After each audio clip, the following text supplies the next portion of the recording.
Selanjutnya ada performance measures and control in just-in-time production. Di sini maksudnya adalah selain pengamatan perusahaan mereka sendiri, manajer juga menggunakan ukuran finansial dan non-finansial untuk mengevaluasi dan mengendalikan produksi just-in-time mereka. Ada beberapa langkah yang diharapkan perusahaan dapat menunjukkan efek just-in-time tersebut, yaitu yang pertama ada financial performance measures such as the inventory turnover ratio. Rumusnya di sini adalah cost of goods sold dibagi average inventory, which is expected to increase, diharapkan untuk meningkat. Yang kedua, ada non-financial performance measures of inventory, quality, and time such as the following. Yang pertama, number of days of inventory on hand itu expected to decrease, jadi kayak diharapkan untuk menurun. Yang kedua, units produced per hour expected to increase, jadi kayak diharapkan untuk meningkat. Yang ketiga, number of units scrapped or requiring rework dibagi total number of units started and completed, itu expected to decrease, diharapkan untuk menurun juga. Lalu yang keempat, ada manufacturing cycle time, itu expected to decrease, diharapkan untuk menurun juga. Dan yang kelima, yang terakhir, ada total setup time for machine dibagi total manufacturing time, itu expected to decrease, jadi diharapkan untuk menurun juga. Pengamatan pribadi dan ukuran kinerja non-finansial memberikan pengukuran kinerja manufaktur yang paling tepat waktu, intuitif, dan mudah dipahami juga. Umpan balik yang cepat dan bermakna sangat penting karena kurangnya inventaris dalam sistem tarikan permintaan membuatnya penting bagi manajer untuk mendeteksi dan menyelesaikan masalahnya dengan cepat. Selanjutnya ada effect of just-in-time systems on product costing.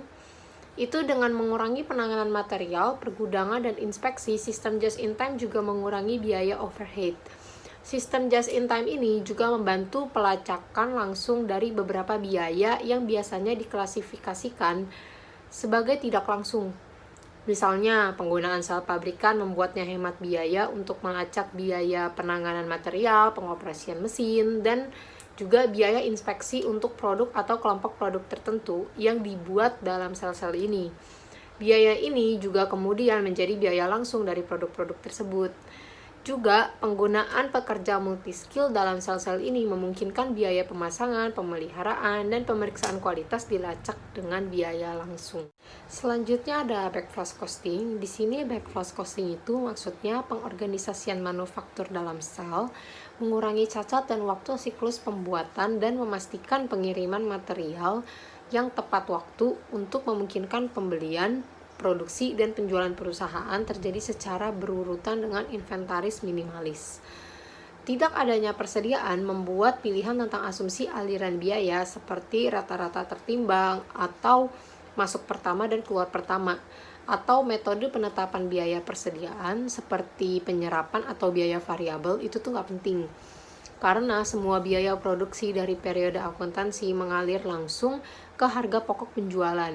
Konversi cepat bahan langsung menjadi barang jadi yang segera dijual sangat menyederhanakan sistem penetapan biaya.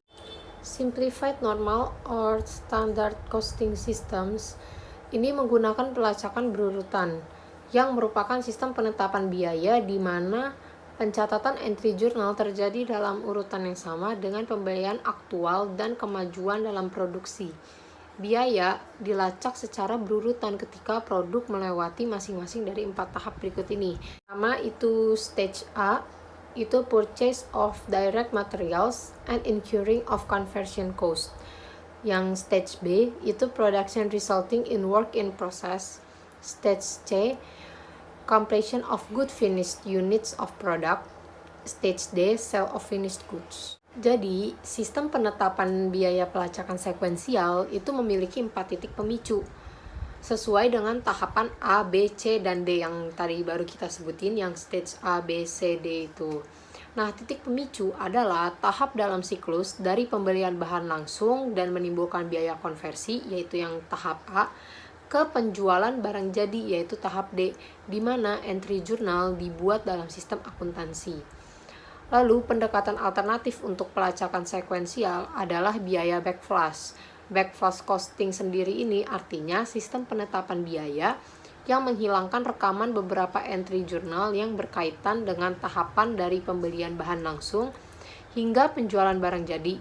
Ketika entry journal untuk satu atau beberapa tahap dihilangkan, entry journal untuk tahap berikutnya menggunakan biaya normal atau standar untuk bekerja mundur untuk membuang biaya dalam siklus di mana entry journal tersebut tidak dibuat. Ketika persediaan minimal seperti dalam sistem produksi just in time, penetapan biaya backflush menyederhanakan sistem penetapan biaya tanpa kehilangan banyak informasi. Di sini ada soal kasusnya juga dari SVC, itu yang memproduksi keyboard untuk komputer. Soalnya ada di sini. Untuk pembahasan dari contoh kasus yang tadi, ini ada jawabannya ada di sini.